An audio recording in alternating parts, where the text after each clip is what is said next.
In this video, we're going to take our understanding of Lewis structures and apply these principles to drawing the structure of ions and figuring out exactly where the charge is on that ion. So let's think about a couple of the common polyatomic ions we've talked about already, right? We've seen carbonate. This is CO3 with a -2 charge. And let's do nitrite. So nitrite was NO2 with a -1 charge.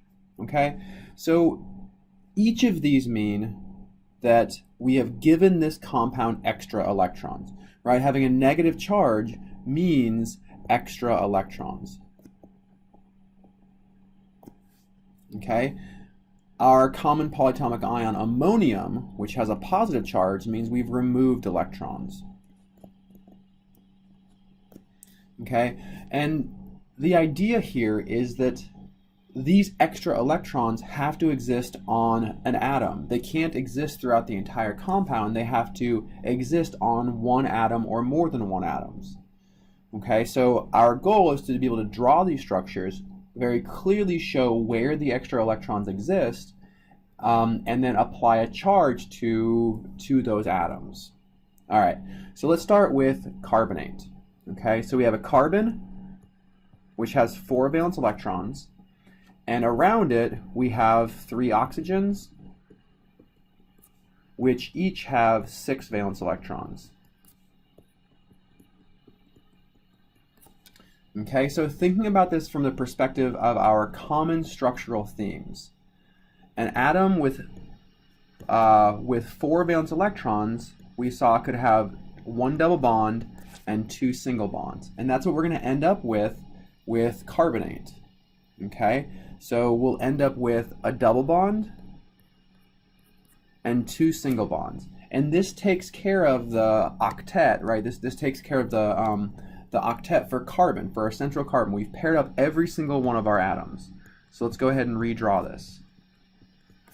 That oxygen still has 2 lone pairs. This oxygen has 2 lone pairs and an unpaired electron. And this oxygen has 2 lone pairs and an unpaired electron.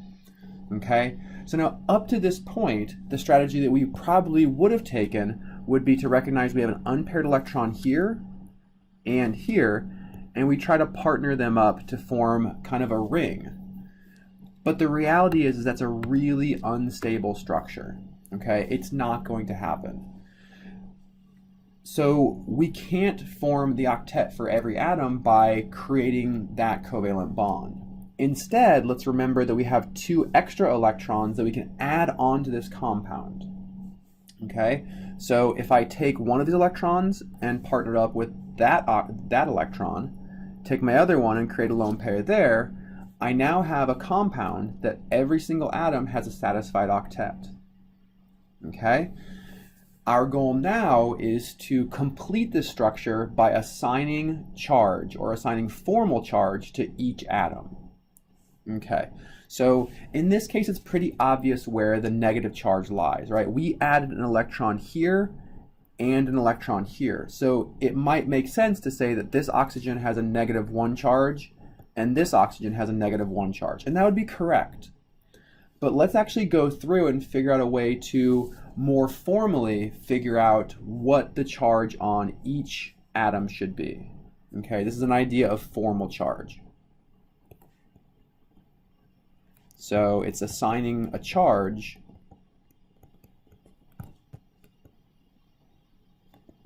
to each atom.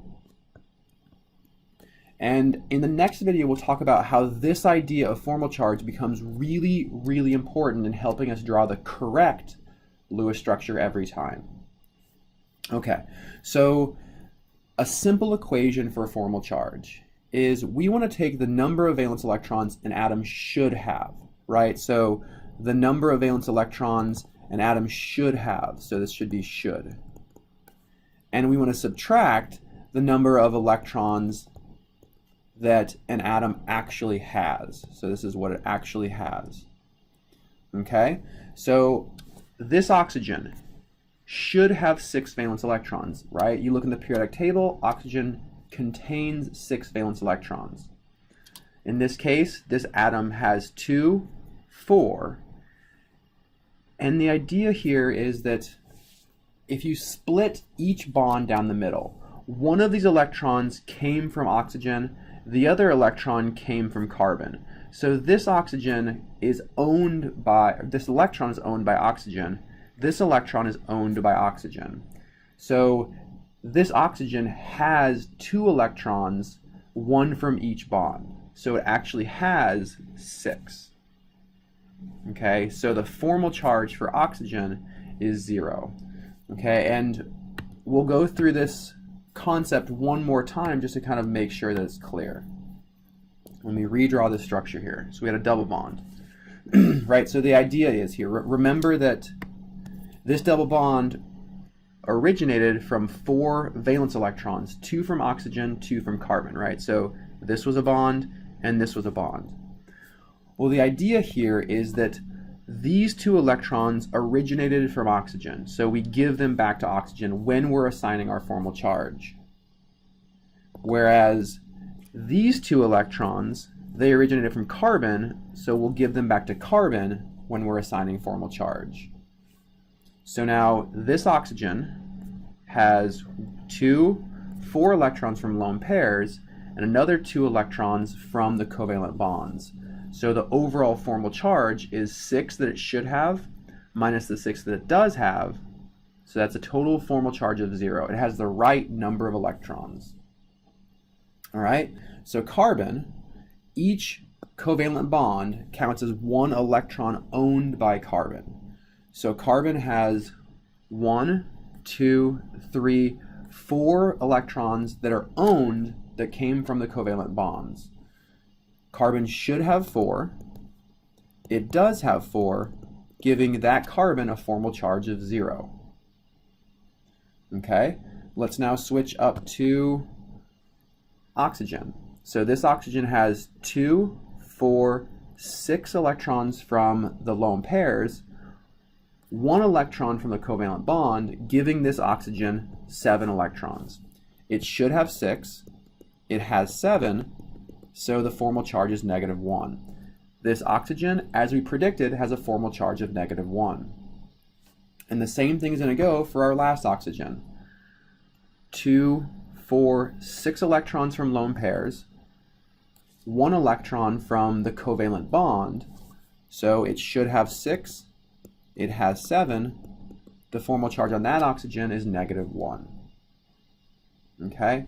So we can assign formal charge to every single atom in a molecule if we know how many electrons the atom should have, and we can figure out how many electrons actually are owned by that atom within the structure that you show. Okay, let's apply this to the structure of nitrite. All right, so in nitrite, nitrogen is less electronegative than oxygen, so it's going to be central. We have 5 valence electrons, and we have 2 oxygens. Each oxygen has 6 valence electrons. Okay, one of the common structural themes for 5 valence electrons would be a double bond and a single bond. And that's what we can kind of see here. We see if we make this a double bond, this a single bond, we're left with just 1 unpaired electron here. And since we know nitrite needs to have a -1 charge, right? So we go back up here. Nitrite has a -1 charge, meaning it has 1 extra electron. We can go ahead and put that extra electron on this oxygen to give it a stable octet, like a full octet. Okay, so if we redraw this now. Okay, so let's go through our formal charge assignments to ensure that it's this oxygen that has the formal charge of -1. All right, let's start with this first oxygen here. So this oxygen should have 6 valence electrons. We have 2, 4, 5, 6. So that oxygen has a formal charge of 0. Let's move to the nitrogen. Nitrogen should have 5. It has 2, 3, 4, 5. Formal charge of 0. And our final oxygen, it should have 6. We have 2, 4, 6, 7. So this gives that final oxygen a formal charge of -1. So we would show that formal charge on that oxygen.